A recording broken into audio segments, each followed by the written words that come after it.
Solidisha, wewe solidisha, solid record inzwa uzgosha. Chimoko changu zvacho ndita professional, kaka kabum international, kaka kabum professional.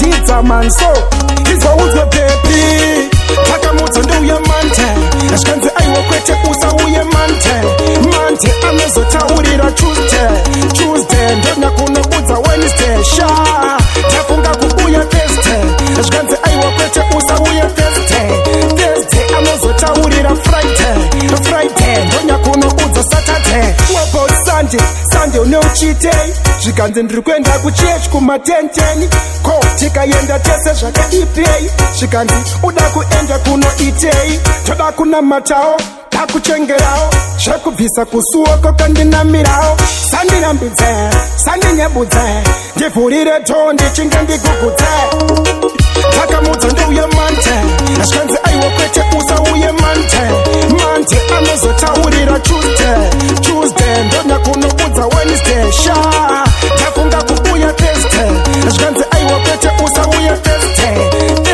anozotaurira Friday ndona kunoudza Saturday. Vane makuwa ndovakakutsonya kuti homwe yakaboka but still muchaisona vhura maziso bebi wobva waona kuti kana usipo ndinosuwa sebabona zvimwe. Vane mabhenzi vane mabhima vakazvigona but hazvilaste mwanasikana wona lavhu yangwa yimbobvaruka ndikaisona plus kuti aitengeswe kuitaongesona bebi.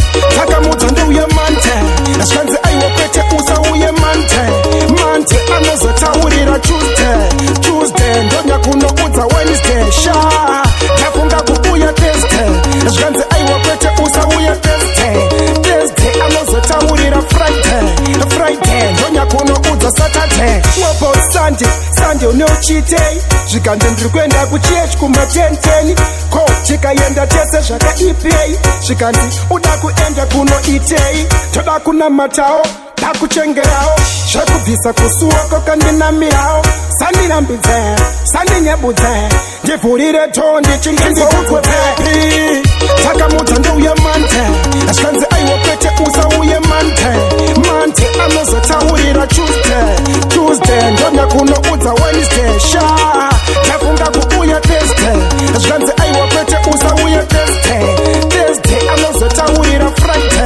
Friday ndona kunoudza Saturday. Vane makuwa ndovakakutsonya kuti homwe yakaboka but still muchaisona vhura maziso bebi wobva waona kuti kana usipo ndinosuwa sebabona zvimwe. Vane mabhenzi vane mabhima vakazvigona but hazvilaste mwanasikana wona lavhu yangwa yimbobvaruka ndikaisona plus kuti aitengeswe kuitaongesona